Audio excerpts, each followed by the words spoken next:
12.2 start कर रहे हैं। तो 12.2 का क्वेश्चन नंबर 1 जिसमें ये फिगर दी हुई है और ये सारी डायमेंशन दी हुई है। स्पेशली कहा है कि ये डायग्राम दी नहीं हुई, हमने बनाई है। स्पेशली कहा है कि सी पर एंगल 90 का बन रहा है, यानी सी 90 डिग्री का एंगल है, तो सी 90 डिग्री का एंगल बना दिया। उसके बाद दिया हुआ था जो डायमेंशन वो हमने एक कोऑर्डिनेटर बनाया, उसमें सारी डायमेंशन दे दी। आपसे कहा इसका एरिया निकालना। तो अभी हमने एग्जाम्पल भी किया था, उसमें भी हमने देखा था अगर कोई राइट एंगल ट्रायंगल बन रहा है तो उसका एरिया हम हीरोइन से नहीं निकालते, राइट एंगल से ही निकाल देते हैं। तो इसमें भी हमने क्या करा, ज्वाइन कर दिया बीडी को। तो अब ये वाला ट्रायंगल कैसा हो गया, राइट एंगल ट्रायंगल, और इसको किससे निकालेंगे हम, हीरोइन से। तो राइट एंगल ट्रायंगल का एरिया तो हो जाएगा हाफ इंटू बी इंटू, ठीक है। तो आप पहले लिखोगे कि ट्रायंगल क्या नाम है इसका, B C D is a right angle triangle. तो ये तो एक राइट एंगल ट्रायंगल है। तो एरिया बी सी डी का हाफ बेस इंटू हाइट यानी 5 कट गया 6 5 जा 30 मीटर स्क्वायर। तो इसका तो एरिया निकल गया। अब किसकी बात आई, ए बी डी की। अब ए बी डी में देखो खास क्या है, क्योंकि इसकी दो साइड दी है, तीसरी साइड दी नहीं है, लेकिन ये तीसरी साइड है क्या, राइट एंगल के सामने वाली साइड है जो कि हाइपोटेन्यूज होती है, जो पाइथागोरस से निकल सकती है। तो बी डी का स्क्वायर इसके बराबर होगा 12 स्क्वायर प्लस में 5 स्क्वायर 114 4 25 169। तो बी डी कितना आ गया फाइनली तुम्हारे पास 13 मीटर। तो आपका बी डी भी आ गया। अब ए बी डी की तीन साइड है 9 8 13, तीन साइडें आ गई। अब एरिया निकालने के लिए क्या लिखते हैं, पहले यहाँ तक छोड़ने के बाद फॉर एरिया ऑफ, किसका एरिया, ए बी डी का। पहले निकाला एस यानी कि 9 प्लस 8 प्लस में 13 अपॉन में 2। तो कितना हो जाएगा तुम्हारे 17 और ये 30 50 2 से कट जाएगा 15 आ गया। कंटिन्यू करते, पहले एस निकाला 8 9 13 2 प्लस किया, ये आ गया 15 2 से कट के। अब एरिया वाला फॉर्मूला लगा दिया, S S minus B S minus C. तो पहले 8 माइनस किया, दूसरी बार में 9 माइनस किया, तीसरी बार में 13 माइनस किया, और फाइनली हम पे आ गया 15। इसमें से माइनस किया तो 7, और ये कितना आ जाएगा तुम्हारे पास 6, और लास्ट वाला 2। अब देखिए किस किस के पेयर पॉसिबल हैं, उनके पेयर बाहर निकाल देते हैं, जो बचेगा वो अंदर रहेगा। 3 इंटू 5 15, 7 का कोई ब्रेक नहीं हो सकता, और ये ब्रेक हो सकता है 3 इंटू 2 और 2। कितनों के पेयर बन गए, 2 2 पेयर में है और 3 3 भी पेयर में है। तो एक 3 और एक 2 बाहर निकल गया 6, और ये कितना बचा 35। तो इसका एरिया आ गया 6√35। पहले का एरिया कितना आया था, आई थिंक 30। तो टोटल एरिया कितना हो जाएगा, टोटल एरिया वो हो जाएगा 30 प्लस में, और ये आ गया हमारा 6√35।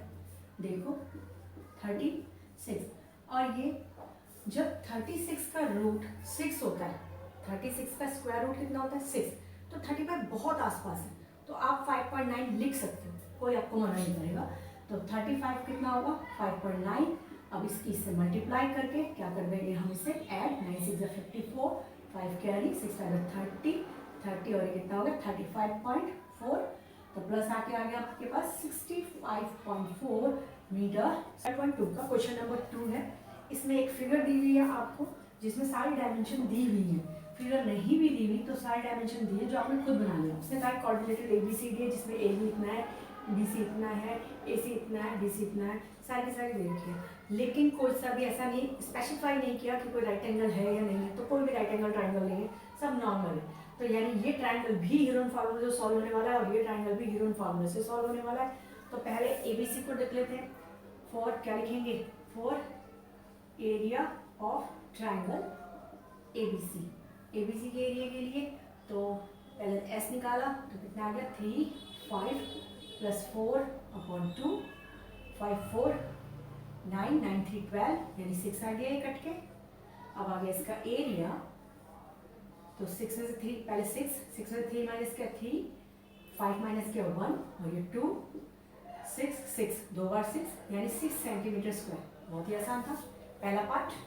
सेकंड है, कौन सा है अब दूसरा ट्रायंगल, फॉर एरिया ऑफ, किसका एरिया ABC। पहले एस निकालेंगे इसके लिए भी, तो 5 2 तो 5 ही है इसमें, और 2 1 क्या 4 अपॉन में 2 5 4 10 और ये 7, तो ये भी निकल गया। अब निकालेंगे इसका भी एरिया। तो आपके पास पहले s जो कि 7 है, फिर 7 में से 5 माइनस किया 2, इस वाले 7 में से 5 माइनस किया 2, और ये कितना हो गया तुम्हारे पास 3, तो इतना आ गया। तो 2 2 दो बार है तो वो दो बार आ गई, और रूट में 21 अंदर बच गया, रूट में 21 अंदर बच गया। तो टोटल एरिया आपके पास पहले आया था 6, अब आया 2 रूट 21। आप सिर्फ ऐसे भी दे सकते हो, दिस इज करेक्ट आंसर। ठीक, 12.2 का क्वेश्चन नंबर 3 कोर्स में नहीं है तो उसे छोड़ दो। क्वेश्चन नंबर 4 में देखो, क्वेश्चन नंबर 4 5 ये कुछ क्वेश्चन अब जो नीचे आए बहुत इंपॉर्टेंट है, ध्यान से करना। तो इस क्वेश्चन में दिया है एक ट्राइंगल एंड एक पैराग्राम सेम एरिया का है और उसका बेस भी सेम है। तो यानी कि एक ट्राइंगल ABC और एक क्वाड्रिलेटरल पैराग्राम BCDE सेम एरिया है, दोनों का अपना अपना एरिया सेम है। अगर ट्राइंगल का 100 है तो BCDE का भी 100 एरिया है, ठीक है, 100 सेंटीमीटर स्क्वायर। और ट्राइंगल की तीनों साइड देखिए, और एक बात कॉमन बता रखी है कि 28 दोनों का ही बेस है। ट्राइंगल का बेस भी 28 है, पैराग्राम का बेस भी 28 है। तो हमें पहले ट्राइंगल की तीनों डायमेंशन दिए, तो हम पहले ट्राइंगल का एरिया निकाल लेते हैं। तो क्या लिखते हैं 4 किसके एरिया के लिए, 4 एरिया ऑफ ट्राइंगल ABC। तो ABC का ट्राइंगल का एरिया निकाला, तो पहले उसके लिए S निकालेंगे। तो ये हो गया 26 30 28 बाय 2, तो 8 और 6 14 14, 8 और 6 कितना हो गया 40, 1 कैरी 6 84 2, और ये आ गया आपके पास 42।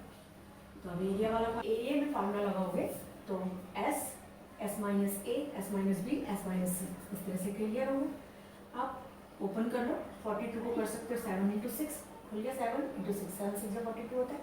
12 को कर सकते हो 6 इंटू 2, 14 को 2 इंटू 7, और 16 तो खुद ही 4 का है, चलो फिर भी लिख लो 4 इंटू 4। चलिए अब बाहर कॉमन निकाल लेते हैं। तो कितने 7 है जी इसमें भी तो था एक 7 टू जो 14 में, तो 2 तो 7 है, पहले बाहर निकाल लेते हैं जो कॉमन है।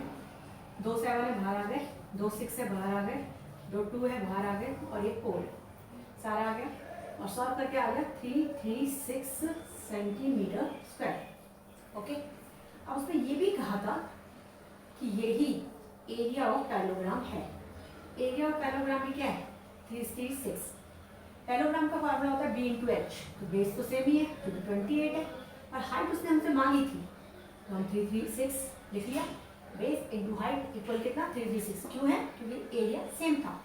तो हाइट कितनी हो गई आपके पास अब 336 डिवाइड बाय 28, और कैंसिल करके आपके पास आ जाएगा आई थिंक 12, ठीक है। तो आपके पास आ गया ये 12 सेंटीमीटर इसकी हाइट। क्वेश्चन नंबर 5 में आपको दिया हुआ है कि एक रोम्बस फील्ड है, यानी एक खेत है जो रोम्बस शेप का है। रोम्बस शेप ऐसी जिसकी चारों साइड क्या होती है इक्वल, बट कॉर्नर एंगल 90 के नहीं होते। तो उसके पास एक रोम्बस फील्ड है, उसमें एक डायगोनल है जो 48 का है, लॉन्गेस्ट डायगोनल। 2 डायगोनल होते हैं, हमेशा छोटा होता है बड़ा होता है, तो उसने का जो बड़ा वाला डायगोनल है 48 है। इसमें उसने 18 काऊ को छोड़ दिया ग्रेजिंग करने के लिए कि जाओ खेत में घास चलो। तो इतने में एक एक गाय को कितना हिस्सा मिलेगा, पहले हम एरिया निकाल लेंगे पूरे खेत का, फिर क्या निकाल लेंगे 18 से क्या कर देंगे डिवाइड, तो पता चल जाएगा कि एक गाय कितना ग्रास यूज करती है। तो पहले तो ये डायगोनल है, तो डायगोनल डिवाइड रोम्बस इन 2 इक्वल एरिया, तो 2 इक्वल एरिया में ये से बांटते हैं। तो एरिया ABC इक्वल होगा एरिया ADC की। ओके, तो पहले हम एक ही का निकालें तो दूसरे को अपने आप ही निकल जाएगा। फॉर एरिया हम किसका निकाल रहे हैं, पहले ABC का निकाल लेते हैं। तो सबको प्लस किया 30 + 30 + 48, तो 3 साइड है 1 2 3, तो और अपन में 2 60 108 हो गया, 2 से काटा तो 54। अब एरिया के लिए तो ये आया आपके पास 54 में से 30 माइनस 24, ये भी 24, और ये आ गया 6। ओके है, देखो 24 तो 2 है तो एक 24 बाहर आ गया, ये कितना होता है 9 6, एक 6 पहले से था, 54 होगा 9 6 और एक 6 पहले था, एक 6 और निकल गया, ये वाले बाहर निकल गए एक बन के, और 9 का रूट क्या होता है 3। तो ये तो आ गया आपके पास एरिया। मल्टीप्लाई करके area of triangle ABC 432 centimetre square आ गया था। तो एरिया ऑफ रोम्बस कितना होगा, उनसे मल्टीप्लाई कर देंगे क्योंकि दोनों बराबर है। तो एरिया ऑफ इसका हो गया पूरे रोम्बस का 864। तो 18 काउ इतने में ग्रेज करती है, यानी 18 गाय इतने में घास चढ़ती है। तो एक गाय को कितना मिलेगा, तो 1 cow graze equal 864 divide by 18 था 18। तो इतना मीटर सेंटीमीटर स्क्वायर एक एक गाय को हिस्सा मिलेगा। काट लो, चलो किससे काटना है, 9 से या 3 से, इसे काट लेते हैं। 3 6 जा, 3 2 जा, और ये 2 8 और 8 6 से कट जाएगा, 6 4 और ये 6 4 जा, और यहाँ पर कितना आ जाएगा 4 48, यानी कि 6 8 जा 48। तो 48 सेंटीमीटर स्क्वायर एक एक गाय को अपने लिए ग्रेजिंग यानी घास मिल जाएगी। 48 सेंटीमीटर स्क्वायर में वो एक एक गाय अपने अपने घास चढ़ सकती है।